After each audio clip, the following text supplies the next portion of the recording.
We have our own Pravda right here in the USA. It's called the New York Times. And check out this headline from the New York Times this week. Here's a doozy. The rise of the far-right Latina. Representative Mayra Flores is one of 3 Republican Latinas vying to transform South Texas politics by shunning moderates and often embracing the extreme. Now, of course, Mayra Flores won her district about 2 weeks ago. It had been under Democrat control for about 100 years. It was mostly about the border. So, of course, now she's far right. Sara, we've got a special lower third for you. You are our far right Latina expert today. But first, let's show a little video of Mayra Flores responding to this nonsense. With that far left bias the New York Times has, should you and I consider the New York Times a legitimate news organization, Congresswoman? They're not. Like I said, they don't know us. They have no idea who we are and who our culture, they just do not represent our community. And I feel that, no one really cares about the New York Times, especially in my district. We're worried about healthcare. We're worried about the cost of gas, the cost of food. That's what we're worried about, not the New York Times or this nonsense that's happening in Washington, Latinx, none of that.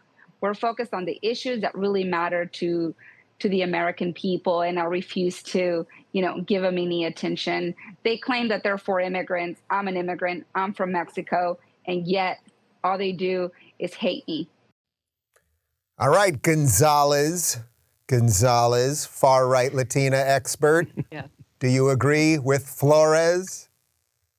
Oh, 100%. I mean, look, I have been saying for years now that the Democrats would experience a high levels of loss of Hispanic voters because they, as always, they overplay their hand. They want to make it all about illegal immigrants. As Mayra pointed out, they claim to be for immigrants, but only the ones who have gotten here illegally. So what that does, it slaps in the face to all of the people who did it the right way, who know that there is a legal process, and who respect this country enough to go through that legal process. She also said, on top of the border, her issues are God, family, and country. These are things that traditional Hispanic families value very, very highly. A lot, most of them are Catholic. They are very, very pro-life. They are very, very staunch in a lot of these social issues that Democrats have just gone so far left and so far extreme that Hispanics are like, I thought I was with you guys, but it turns out now that you've shown your true colors, I actually don't think I align with you guys anymore. I've said that it was going to happen for years. I think that it took being under the leadership of Trump for them to realize how well they had it. They were working, the economy was good, the things that actually mattered to these Hispanic families, they were all good. They saw that happen. Then they see the switch to Joe Biden, and they saw all of the extremes that they were going to, the left was, and how it did not align with their traditional family values. And I think Hispanics have really had enough. I hope that that's what we see in November. I really do, Dave. Isn't there something kind of beautiful about this? Because they're showing us exactly what they did to Trump and how they'll do it to any of us. To call her far right, then if you read the article, and I actually read a New York Times article, I mean, basically all they say, as you referenced, what they mean by far right is that she's for a border and that she goes to church. That's what they meant by far right. So it's sort of like, oh, remember when they used to do that to Trump? And he wasn't even a big churchgoer. Nick, I guess none of this is surprising to you, like you've seen this game before. Yeah.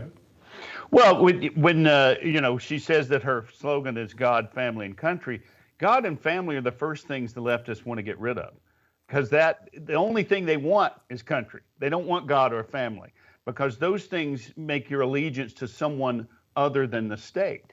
And so this is not an accident that they're going after her because she is a turncoat to them. They think they have these ethnic tribes that are supposed to be Democrat, and anybody that turns against them and goes the other way is now the enemy. And to call her far right, common sense is far right to today's left.